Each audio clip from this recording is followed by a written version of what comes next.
What's up, guys? So, Mr. Chiwiwis himself did pretty good in his last fight. He was able to dominate Rob Font in the grappling.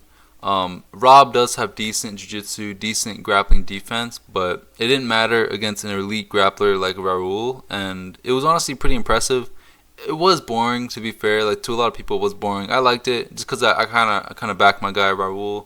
I want to see him win just because he's cool, he's young, he's a grappler. And he even did pretty good on the feet. He was landing some okay shots. Like he didn't do anything too damaging, but he was able to keep Rob Font off him. You could tell Rob Font had a good game plan too. Like he kept the stance low the whole time, and he was like jabbing and like he wasn't really overcommitting too much until like the end of the fight. And yeah, I mean he kind of just controlled him the whole time. Like Raul has good takedowns, good grappling, top control. And in this video, I kind of want to talk about who I think should be next for him. And there aren't a lot of matchups you can make still. So if we go to the bantamweight division here, he's ranked number 13 after that. I don't think he should fight down. I don't think like Hani Barcelos or Farid Basharat. I think Farid's about to fight Ethan Ewing, which is gonna be a great fight. Barcelos, he shouldn't get that fight just because I think they want to build up Raul and give him more top guys. But here's the thing, right? So Peter Yan, obviously he's not gonna fight this high, but these guys are gonna fight next. Umar's free, but they shouldn't give him Umar.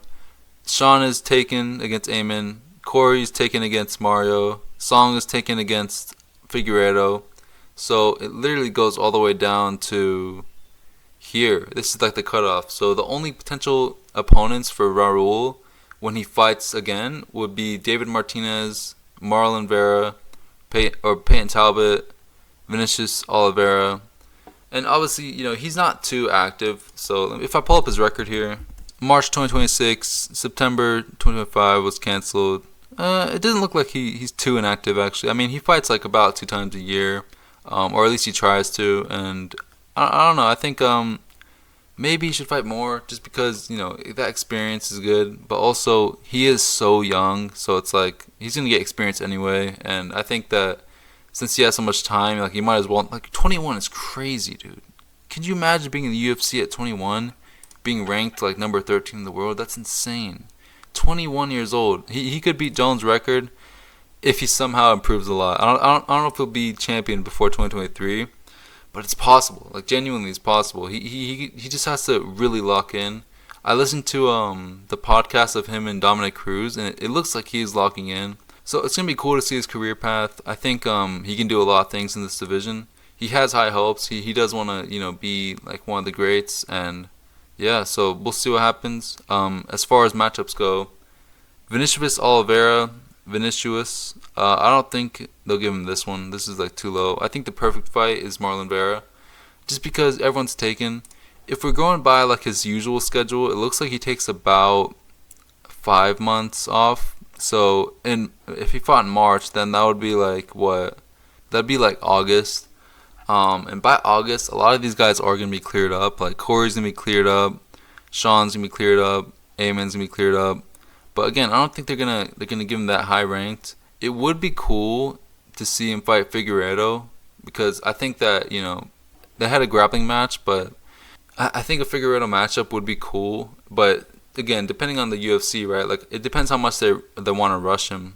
We all know that if Figueredo can land that shot, he's gonna knock out Raul, and I think it's such a good fight because we never see Figueredo really get any wins recently at bantamweight. Like who's he fought at bantamweight? He fought Cody Garbrandt, and then he fought Marlon Vera. And since then, he's not. I guess he won against this guy, but this guy's kind of random. And this was on the Brazil card, and it's a split decision. Like he hasn't been that impressive at bantamweight. And I do think that if they gave him Raul, that's a winnable fight for both of them. And that would be fun too. Like imagine Figueredo versus Raul. Like that's a fun fight. Like yeah, like giving him Umar, like there's no point. I mean, I guess it's good to kind of just have like action in the division, but again, Umar is too good for that. I feel like and if Raul can move up in the rankings and fight Davis and Figueredo, that immediately puts him in the top 7, and that's a huge jump for someone like him. But again, if they're trying to take like the less risky route, then definitely Marlon Vera. The grappling's there to get exposed. Marlon doesn't have the best takedown defense. He's okay at defending it, but he really focuses more on jiu-jitsu, and that's not going to work against Raul. Raul's just going to control him probably. And so yeah, I think that's a good fight because Marlon Vera does have good boxing, he has good striking, good kicks. So it's going to be interesting to see. If I had to make an early prediction, I would probably say Raul. Just because I think the grappling would be too much. I think he'd just control him for the majority of the fight. Similar to the Rob Font fight. And I don't even think Rob Font's that bad. Like, I think he just had a bad matchup against Raul. Like, when we're being real here, like, who's really an elite grappler? Mario Batista's pretty good. Figueiredo's not terrible.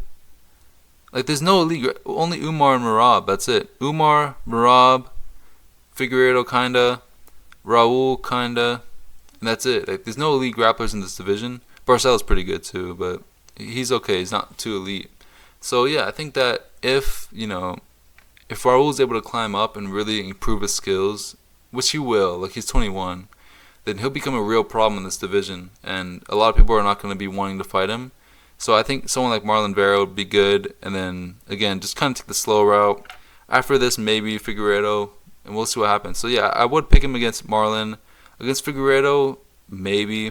No, I'd pick him against Figueiredo just because of the grappling match they had. Like, he did really good. I knew he was gonna win that too. You know, he's so athletic. He's really good at controlling people on the ground, and yeah, that's pretty much all I have. It's too early to really say like all these other names, so yeah, we're not gonna go too far. Obviously, Peter Yan, Merab, Umar, like it would be fun to look into these matchups, but maybe another video, just because I want to keep this one kind of short.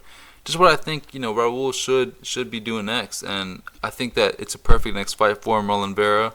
It's a good test for him. Marlon has some good wins. He obviously beat Sean before, but if you don't count that as a real win, he did beat Cruz by that head kick. That was pretty good. I don't know. He's kind of like a gatekeeper in a way, in my opinion.